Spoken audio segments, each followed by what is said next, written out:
Last night the Denver School Board voted not to close 2 schools, but that doesn't mean those are actually saved from closure. The superintendent now says the district just doesn't have the money or the option to keep all of these schools open.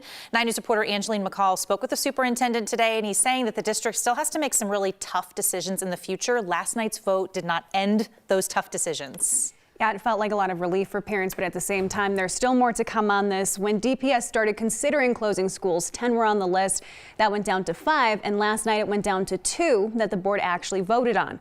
The superintendent says he was surprised by the no vote, considering that the 2 on the list, in his opinion, make, quote, a tremendous amount of sense to close.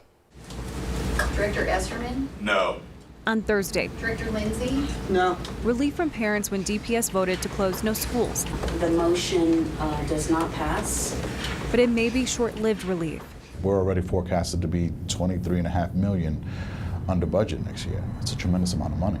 DPS Superintendent Alex Marrero says already Denver Discovery School will remain on the chopping block, even though the board voted to keep it open. The likelihood of that school operating next year, slim, very slim. If the school board sticks with a no vote for this school and others, Dr. Marrero and his leadership team could take a different avenue of operational closures and make the decision unilaterally without a board vote. It's no different than an operational closure on a day like today, a snowy day.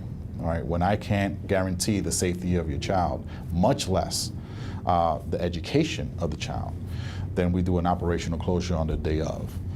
This will be a terminal operational closure. He's hopeful it won't come to that, but instead that the board will find unity and agreement about closures in the future. But there is no way that we can continue this way. So whether it's going to be unanimous, don't know, but it will definitely be a yes in the future. It's unavoidable and inevitable.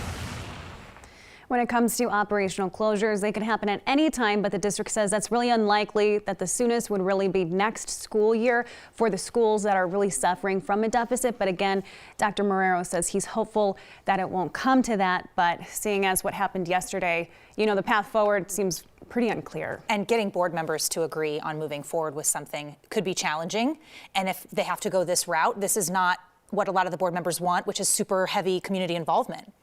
Yeah, kind of negates that whole point, right? Exactly that, and I think the parents vocalize that they want more community involvement, so going a different route from a board decision would obviously mean less of that. Sure. Feels like, the inevitable is coming, right? It's just how are we going to get to that conclusion? Yeah. Yeah, it's unfortunate. Angeline, thanks.